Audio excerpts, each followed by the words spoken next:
Comment résister à l'assaut du marketing en cette période de surconsommation? Comment dire non à ses enfants lorsqu'ils veulent coûte que coûte une marque à la mode? Si vous n'avez pas l'argent comptant, vous savez qu'il est plus facile que jamais de se servir de sa carte de crédit ou, dans le cas d'un plus gros article, d'obtenir un prêt. Le problème, et vous le savez aussi, c'est qu'il faut rembourser chaque mois. Or, le taux d'endettement des ménages au Canada n'a jamais été aussi élevé qu'actuellement. Si vous êtes de ceux endettés jusqu'au cou, nous avons peut-être une solution pour vous cette semaine. Ça s'appelle la simplicité volontaire ou comment à la maison faire plus avec beaucoup moins d'argent.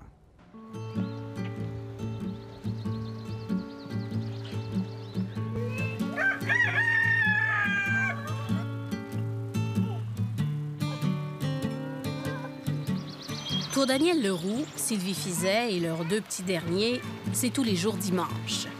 Chaque matin, ils vont rendre visite aux animaux de ferme de leurs voisins. Moi, je travaille une trentaine d'heures par semaine, puis principalement, les fins de semaine, ça nous donne beaucoup de temps ensemble à la maison avec les enfants. Des fois, je me dis, je devrais peut-être faire comme tout le monde, puis aller travailler, puis envoyer mes enfants à la garderie. Puis tout de suite après, je me dis, ben non, j'ai pas besoin. Ce qu'on a pour nous, c'est beaucoup de temps. Puis on a en plus la liberté de le donner aux autres, mais d'une façon qui fait du sens pour nous. Je pense que c'est beaucoup ce qui nous motive, faire du sens de notre vie.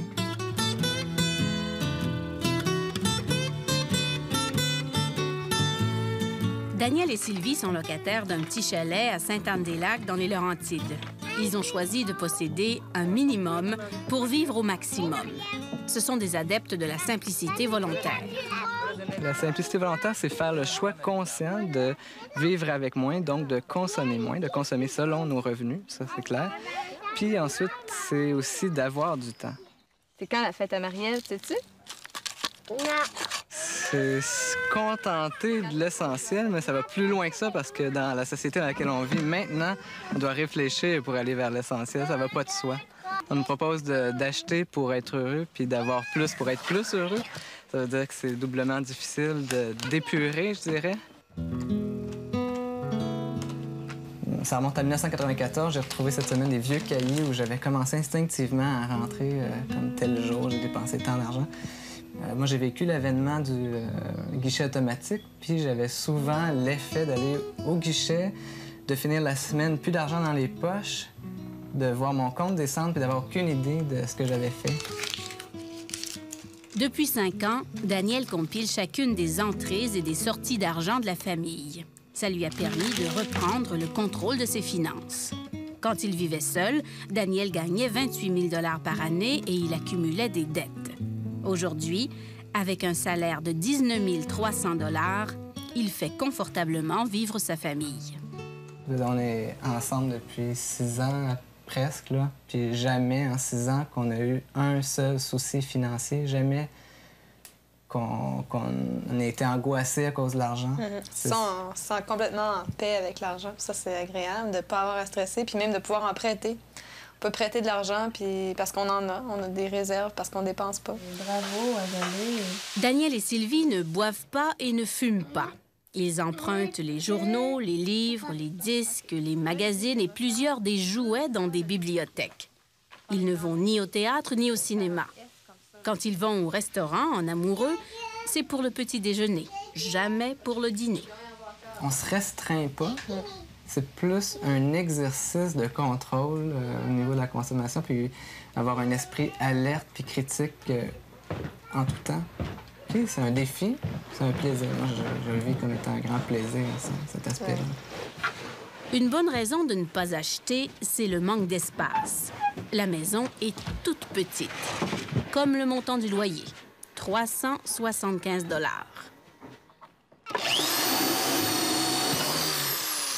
On essaie, en vivant dans une petite maison, on essaie de rendre le moindre raccoin fonctionnel puis pour utiliser l'espace au maximum. Les objets qui se trouvent dans la maison, on fait un tour régulièrement pour voir s'ils servent vraiment, puis si c'est là, puis que ça n'a aucune utilité, on sort. On garde pas, on n'accumule pas, disons. Deuxième dépense d'importance après le logement, l'alimentation. Daniel et Sylvie ont mis au point une routine qui leur permet de bien se nourrir avec 400 $ par mois. On s'en va pas faire une promenade au marché d'alimentation, puis on se laisse pas charmer au marché d'alimentation. Peux-tu choisir le melon d'eau? Peux-tu voir? Ils sont pas spéciaux, Daniel. Ils sont vraiment chers à prendre en compte. 99 sous la livre. Non, c'est cher. On commence par les fruits et légumes, puis on va en quantité, là, on se laisse aller là. Dans les fruits et légumes, on en achète autant qu'on veut. Ensuite, on passe, là, il y a les viandes et substituts qu'on achète en petite quantité. On fait pratiquement jamais de repas où la viande est en centrale là, dans le plat. C'est tout le temps, c'est plutôt en accompagnement qu'on va manger de la viande des fois. On termine les produits laitiers où on va toujours, mais sinon, toutes les allées centrales, on les évite, sauf s'il y a quelque chose sur notre liste. Même sobriété dans l'achat des vêtements. Toute la famille s'habille avec environ 500 $ par année. On achète, on prête, on emprunte. Tout est étiqueté pour assurer le retour au propriétaire. Souvent, j'essaie de voir s'il me manque une paire de souliers. Ouais, je vais appeler une copine qui est plus vieille qu'un enfant plus vieux. Puis est-ce que tu as des souliers qui feraient à ma fille avant d'aller magasiner? Puis si j'en ai pas, je regarde dans l'usager. Puis si j'en trouve pas dans l'usager, je vais regarder dans le neuf, mais à rabais avant. Jamais vous achetez à plein prix dans des magasins? Très rarement. Bonjour, monsieur. Je viens porter ça. 2 fois par mois, Sylvie se rend dans un centre d'entraide. Elle y dépose les articles que les enfants n'utilisent plus et refait le plein de vêtements usagés. Est-ce que la récolte a été bonne aujourd'hui? Ah oui, ça a valu la peine. J'ai trouvé des beaux vêtements pour mes enfants. Un sac ici à 5 puis un autre à 10 avec des très beaux vêtements. Vous avez combien de vêtements là-dedans? Peut-être une vingtaine de morceaux. Lauralie, l'aînée de la famille, a 9 ans. L'âge où les pressions de la mode se font sentir. Moi, j'essaie de leur faire prendre conscience de l'univers de consommation, de la pression sociale à porter telle marque, genre Nike, puis tout ça, puis de dire que c'est pas nécessairement obligatoire qu'on soit habillé comme ça pour être heureux. De leur faire prendre conscience de ce qu'ils ont, puis que nous, on leur donne plus de notre présence, puis moins d'objets. C'est ça notre cadeau qu'on leur fait, d'être présent avec eux. Quand Daniel et Sylvie vont faire des courses, ils en profitent pour emmener les enfants dîner à la soupe populaire du village. Sylvie a découvert l'endroit en faisant du bénévolat. Quand ils nous servent, dans la façon dont ils nous servent, il y a de l'affection, ce qu'on ne retrouve pas dans aucun restaurant, je trouve. Ouais. Il n'y a pas de... Tu vois, on aime mieux donner notre argent, venir encourager un organisme ici qui a comme intérêt la personne humaine, tandis que quand on va au restaurant, tout ce qu'on sert avec notre argent, c'est l'intérêt de créer un profit pour une multinationale. Pour Daniel et Sylvie, être actifs au sein de la communauté, c'est important. Daniel a choisi un travail qui, à défaut d'être très payant, lui donne le sentiment d'être utile. 1, 2, 3, tu y vas. Il anime des ateliers d'intégration destinés aux jeunes handicapés intellectuels de sa région. Où on a finalement visité 12 familles dans... La simplicité volontaire, ce n'est pas nécessairement l'austérité. Sous la vitre de la table dans la salle à dîner, des photos, des cartes et des coquillages racontent l'histoire du voyage que la famille a fait l'hiver dernier en Floride. Un pèlerinage dans une douzaine de familles américaines. 1 mois de vacances à 5 pour 1 800 $. Une aventure rendue possible grâce à un organisme déniché sur Internet, un soir où Daniel et Sylvie faisaient du bénévolat à la bibliothèque du village. C'est l'enfant. Daniel et Sylvie ont trouvé le bonheur en troquant l'argent pour le temps. Ils songent déjà à leur 4e enfant et même à tout le temps qu'ils auront quand il sera grand pour s'investir là où on aura besoin d'eux.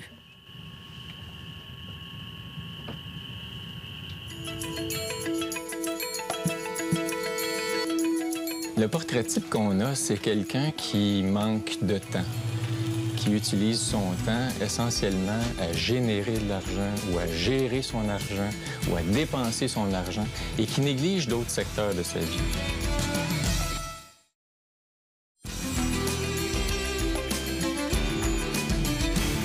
On peut dépenser plus, mais quand on dépense plus au-delà de ça, ce qui se passe, c'est non seulement il n'y a pas d'augmentation de la joie de vivre, de la qualité de vie, mais il commence à y avoir une dégradation de la qualité de vie. Jeudi, 20 h, dans une clinique médicale de Ville d'Anjou.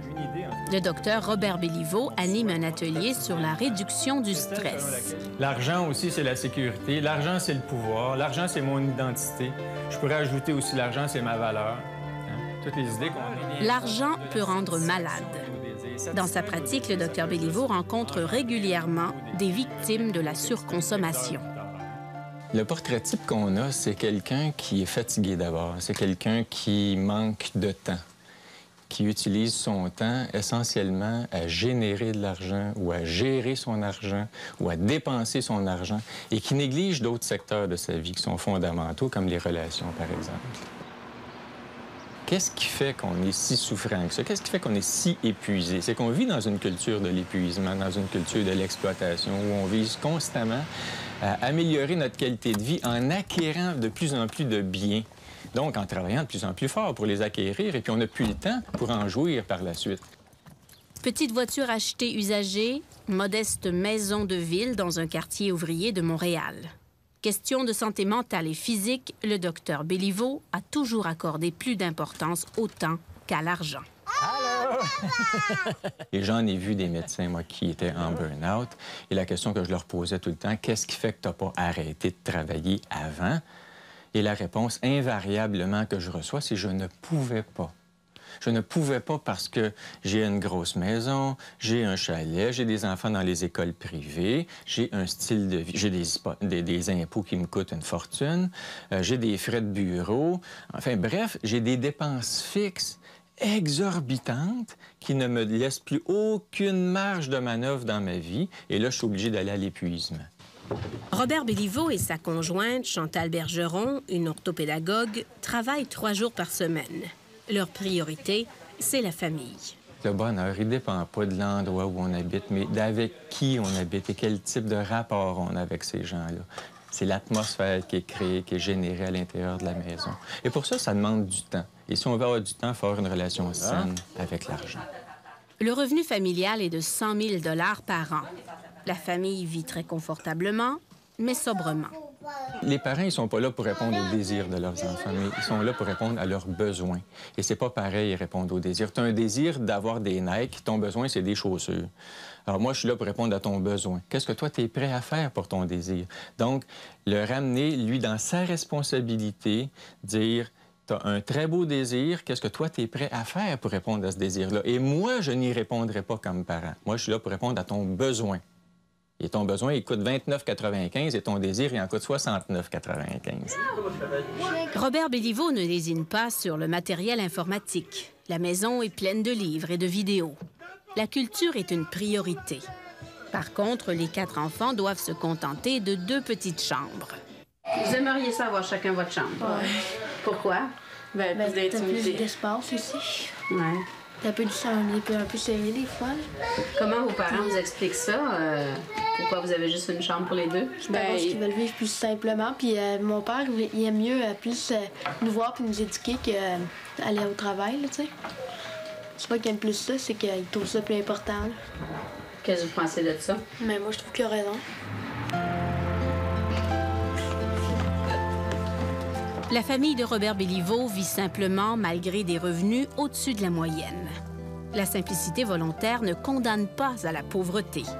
Elle implique simplement de consommer moins et mieux, tout en respectant ses besoins. Dans ses cours de réduction de stress, Robert Béliveau propose des outils qu'il a lui-même utilisés au début de sa démarche. Qui est votre vie ou votre argent. Moi, je pense que c'est un livre absolument extraordinaire, Votre vie ou votre argent, qui nous permet de faire une démarche de conscientisation dans un premier temps, de voir avec des étapes bien claires, bien définies, bien structurées, de voir quoi faire, puis c'est quoi qui détermine mon rapport à l'argent. Est-ce que l'endroit où je mets mon argent ressemble au choix de vie que je fais? Votre vie ou votre argent est l'une des bibles du mouvement de la simplicité volontaire. 650 000 exemplaires ont été vendus. L'ouvrage est paru en français au Québec il y a 2 ans. Il propose 9 étapes qui aident à diminuer sa consommation pour atteindre l'indépendance financière grâce aux économies réalisées.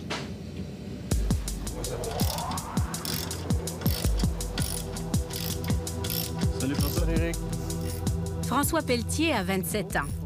Il est copropriétaire d'une petite entreprise de modification de fauteuils roulants. Votre vie ou votre argent est un livre qui a changé sa vie. Je dirais que je me suis réveillé à un moment donné. Je me suis aperçu qu'avec tout l'argent que j'avais gagné, non seulement il me restait à peu près rien, mais j'étais endetté. Donc ça m'a fait un choc. Tel que suggéré dans le livre, après avoir pris conscience de sa valeur nette, François s'est mis à compiler ses moindres dépenses pour voir où disparaissait son argent. J'avais jamais réalisé que mon travail coûtait de l'argent. Mon travail coûte de l'argent pour mes transports, il coûte de l'argent pour mes repas. Mon revenu par semaine, c'était à ce moment-là 480, puis je le divise par le nombre d'heures que je travaille. En soustrayant de ses revenus ses dépenses reliées au travail et en comptant toutes les heures passées à se préparer, à voyager, à récupérer, François a découvert qu'il travaillait pour 3 fois rien. Ça me donnait 3,55 $. Alors que vous pensiez que vous en gagnez environ 11. 10, oui, c'est ça. 11. As-tu reparlé à Sylvain de ça? François décide de couper ses dépenses. D'abord, les restaurants. Un livre déniché sur Internet lui montre comment consacrer un week-end par mois à se faire 50 petits plats. Son budget global d'alimentation passe de 600 à 200 $ par mois.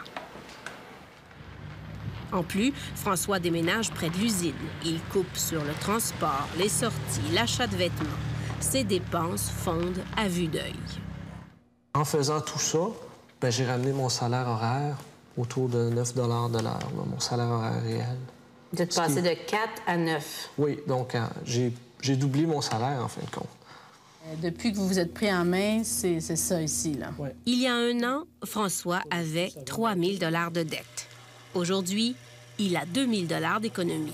Aussi drôle que ça puisse paraître, je me sens vraiment pas privé, là. C'est-à-dire que le plaisir ne vient pas avec la dépense d'argent. Le plaisir, on peut le trouver partout. François refuse de perdre sa vie à la gagner. Qui suis-je quand je travaille pas, quand je ne gagne pas de l'argent? Je pense pas que j'avais de réponse avant claire à ce niveau-là. C'est presque mystique comme démarche. Je dirais plus spirituel que mystique, mais oui, en effet, oui. En réduisant ses dépenses, en augmentant ses revenus et en gérant efficacement ses placements, François croit qu'il atteindra l'indépendance financière d'ici 15 ans. Quand je m'imagine à 40 ans, indépendant financièrement, je m'imagine excessivement libre et heureux. Je pense que c'est ça qui est important, c'est d'être maître de nos choix. Chaque petit pas, chaque petite chose qu'on simplifie dans notre vie, qui nous donne plus de temps, qui nous laisse plus de notre argent, bien, c'est un pas en avant, et puis c'est déjà une petite réussite.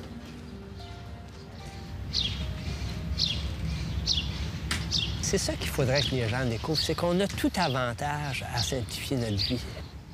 Moi, je pense que pour arriver à la simplicité volontaire, il faut avoir goûté à la consommation. Et il faut en être dégoûté d'une certaine façon. Serge Mongeau a étudié la médecine, l'organisation communautaire et les sciences politiques. Il a écrit une 20aine de livres, dont La simplicité volontaire. Pour lui, ce mode de vie est plus qu'une question de bien-être personnel. C'est la seule façon de sauver la planète. La responsabilité de la destruction de la planète actuellement, c'est nous qui l'avons dans les pays industrialisés. Nous sommes des super consommateurs et nous prenons beaucoup trop d'espace sur la planète par rapport aux disponibilités. La simplicité volontaire, c'est pas quelque chose qui peut venir des gouvernements, ça peut pas venir d'en haut. C'est à chacun des individus de dire, bien écoute, moi je vais me contenter de prendre ce qui me permet de bien vivre. Et c'est ça qu'il faut que les gens comprennent. La simplicité volontaire, c'est pas un sacrifice. Moi, je dis pas aux gens, il faut que vous vous sacrifiez. Non, il s'agit à ce moment-là d'aller à l'essentiel, aller aux choses qui sont importantes pour chacun de nous.